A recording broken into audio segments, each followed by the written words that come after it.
Hey guys, John here, and welcome back to John Doss. So, something I've noticed is that good tech has gotten a lot more accessible.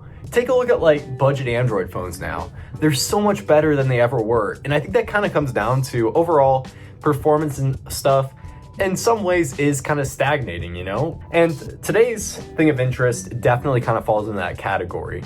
Folks, may I introduce you to the $80 MacBook Air. So this is a 2015 MacBook Air, and it's a fascinating laptop. This is the 11-inch version, so it's one of the smallest laptops Apple ever made.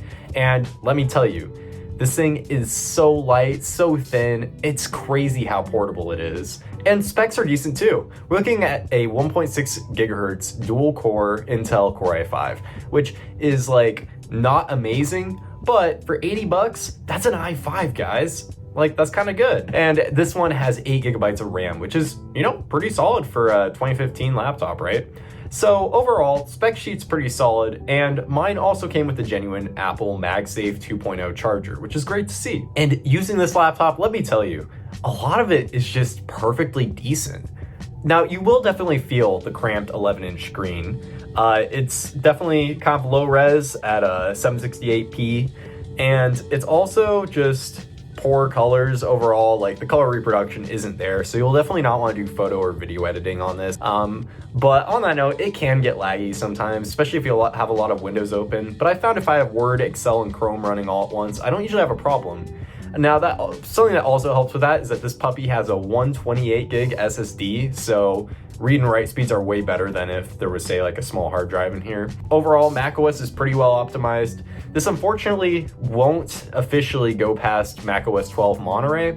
However, if you're willing to use OpenCore, which is honestly pretty easy if you know what you're doing, then you can get up to macOS Tahoe. Honestly, AirDrop works, all that stuff does, so basically, I hack and tosh my own MacBook. Pretty snazzy. Battery life isn't amazing, but I put a new aftermarket battery in it. The one it came with was unfortunately kind of on the way out, so it's good to have a new one in there.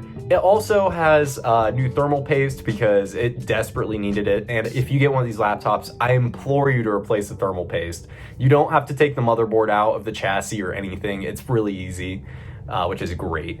And speakers are fine, kind of quiet but fine. Trackpad is fine. Keyboard is actually really good. I would say it's on par with my MacBook Pro 2023. And the port selection is great too, with the 2 USB ports and a Thunderbolt 2. So it's really cool to see that here too. So on that note, on the 2023 MacBook Pro, I will say, even though it's the 14-inch, this thing is just absolutely minuscule in comparison. And that's where this thing has really been great for me. Taking notes in class, going to the library. I don't need a big, beefy, beautiful laptop. I need something that's portable, fun, and perfectly fine for word processing and web browsing. And this thing does great at that, even with multiple tabs open. I've been very happy with it, and it's so much better than a Chromebook, even a modern Chromebook. It's incredible. If you want to upgrade storage, the SSD is upgradable. Unfortunately, RAM is not, but that's still amazing. It's a very repairable laptop. It's easy to replace the screen on and all of that, because these are really popular at school, so that's kind of part of why. Honestly, for 80 bucks, guys, there's something to be said for, maybe paying a little extra for a 13-inch MacBook Air, but these era of MacBook Airs are rock solid. They're built like tanks, and they have all the I/O and all the performance that you really need for that casual college stuff. So no, it's not going to replace my main laptop. Why would it? However, it is a really impressive deal for $80. And again, the one I got was fully functional, just needs some new thermal paste and a new battery.